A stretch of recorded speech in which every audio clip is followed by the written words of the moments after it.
আপনি নিশ্চয়ই ফেসবুকের পাসওয়ার্ড ভুলে গেছেন। क्या बात कर रहे हैं? কি ভাবছেন এমনি এমনি বলছি? না না, চলুন এই ধরনের বাক্য আমরা ইংরেজিতে কিভাবে বলবো শিখে নিই। তো বন্ধুরা, এই ধরনের বাক্যকে আমরা প্রায় 3 ধরনের স্ট্রাকচারে বলতে পারি। এটা নির্ভর করছে আপনি কেমনভাবে বা কতটা জোর দিয়ে বিষয়টা বোঝাতে চাইছেন। যেমন আমি আপনাদের কিছুক্ষণ আগেই বললাম আপনারা ফেসবুকের পাসওয়ার্ড হয়তো ভুলে গেছেন বা নিশ্চয়ই ভুলে গেছেন। তো এই যে বিষয়টা 3 রকমভাবে আমরা বলতে পারি। প্রথমত যখন আমাদের সম্ভাবনা কম থাকবে তখন আমরা মাইট হ্যাভ ইউজ করতে পারি।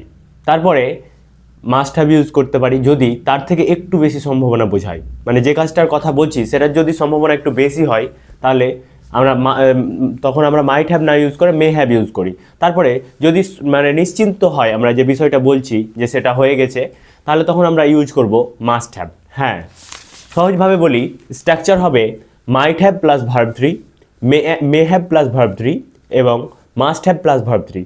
তো যখন আমরা মাইট হ্যাভ প্লাস ভার্ব 3 বলবো তখন এটাকে আমরা বলবো সম্ভাবনা বা পসিবিলিটি।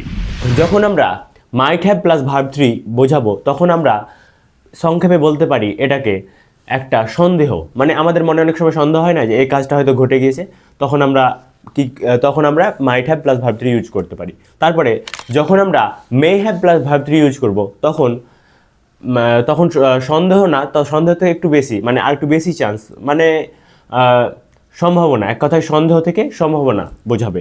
তারপরে মাস্ট হ্যাভ প্লাস ভার্ব 3 তখন সম্ভাবনা সন্দেহ তার থেকেও বেশি হচ্ছে নিশ্চিন্ত হয়ে যাওয়া যে সে নিশ্চয়ই এটা করেছে, তখন আমরা must have plus verb 3 use করব। যেমন I must have forgotten the password, আমি অবশ্যই পাসওয়ার্ডটা ভুলে গেছি বা আমি নিশ্চয়ই পাসওয়ার্ডটা ভুলে গেছি। যখন আমি এরকম বোঝাতে চাইবো আমি ফেসবুকের পাসওয়ার্ডটা হয়তো ভুলে গিয়েছি, হয়তো মানে এখানে একটা সম্ভাবনা বা সন্দেহ আছে, তাহলে যখন আমি সম্ভাবনা মানে একদম কিন্তু যখন আমি সন্দেহ বোঝাবো তখন আমি বলবো মাইট হ্যাভ, মানে I might have forgotten the password, মানে এখানে মাইট হ্যাভের পরে ভার্ব 3 বসবে। তারপরে তার থেকে বেশি চান্স, মানে যদি আমি সন্দেহ থেকে সম্ভাবনাতে নিয়ে আসি বিষয়টাকে, মানে একটু বেশি চান্সে নিয়ে আসি, তখন আমি বলবো I may have forgotten the password. এবং ওটাকে যদি আমি মানে নিশ্চিত করতে চাই তাহলে আমি বলবো আই মাস্ট হ্যাভ